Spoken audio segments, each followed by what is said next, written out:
Une autre destination exotique, cette fois, c'est l'Inde. Le festival Armor India a débuté à Morlaix.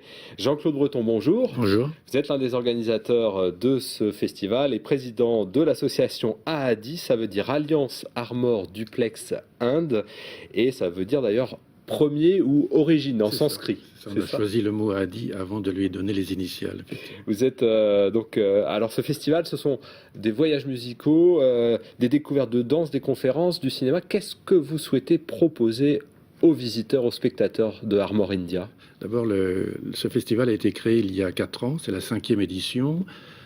Sur 3 repères, la Bretagne a eu des connexions avec les Indes, comme on disait autrefois, du temps des compagnies des Indes. Il y a des Bretons qui sont partis en Inde? La plupart des Français qui étaient en Inde du temps des comptoirs étaient des Bretons, premièrement. Deuxièmement, et vous l'avez montré en partie dans le reportage avant, les Bretons avaient une tradition de voyageurs, d'aventuriers même, et nous voudrions renouveler, enfin retrouver un petit peu ces traditions.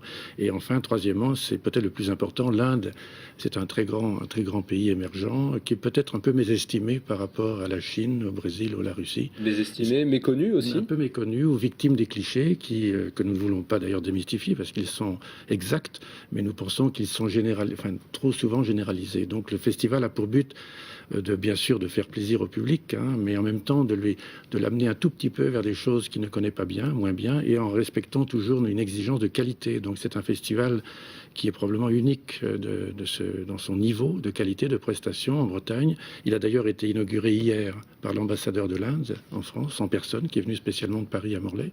C'est quand même pas un gage d'intérêt au moins. C'est la deuxième fois qu'il vient. Et donc ça se passe d'aujourd'hui jusqu'au 15 mai. Jusqu'au 15 mai, et on va rentrer un peu plus dans le programme avec ce jeudi, un voyage traditionnel dans la musique. On part de la musique traditionnelle et on va vers la musique finalement nouvelle, en fait, contemporaine. Oui, la musique indienne est, je pense, en partie connue du public, ce qu'on appelle la musique classique indienne. Elle est très sophistiquée. Cette musique qui intellectuellement est complexe, elle obéit à des règles très strictes, même mathématiques, voire même, parce que les gammes, c'est la musique modale, donc ce sont des gammes différentes. Et cette musique classique, bien entendu, on va la présenter demain soir au Théâtre de Morlaix en première partie. Donc, 3 musiciens sur scène, au Théâtre de Morlaix. Ils ne se connaissent pas, ils vont jouer ensemble. Ils se connaissent, mais ce sont des solistes importants qui enseignent d'ailleurs un peu partout en Europe.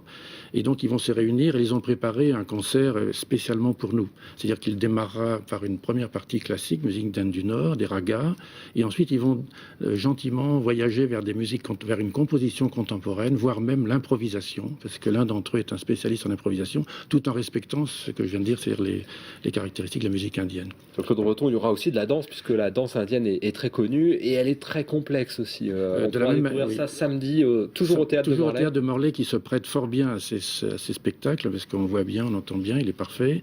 Donc samedi, c'est un double spectacle, c'est un défi aussi pour nous, peut-être pour le public également, parce que c'est un spectacle qui va réunir ou faire se succéder 2 groupes. L'un de chant dévotionnel, Qawwali, donc c'est une tradition soufie, c'est la version mystique, poétique et de très haute spiritualité de l'islam.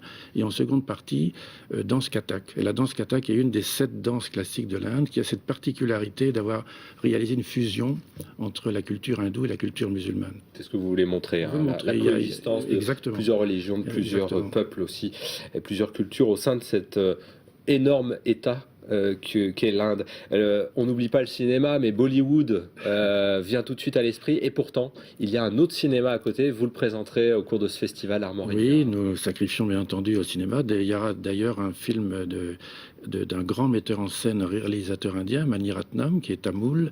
Il sera présenté 2 fois, donc à Morlaix et à Carantec. Et ensuite 2 autres soirées de cinéma effectivement différents de la tradition de Bollywood, un cinéma documentaire, India by Song, et ainsi un film débat sur des thèmes religieux. On va terminer très rapidement. Le 7 mai, ça c'est un rendez-vous aussi, atelier cuisine et dégustation. Donc à découvrir sur le site internet de l'association AADI, je rappelle donc Alliance Armor Duplex Inde. Vous voyez le site s'affiche en ce moment sur votre écran. Merci Jean-Claude Breton d'être venu nous présenter cette 5e édition du festival Armor India.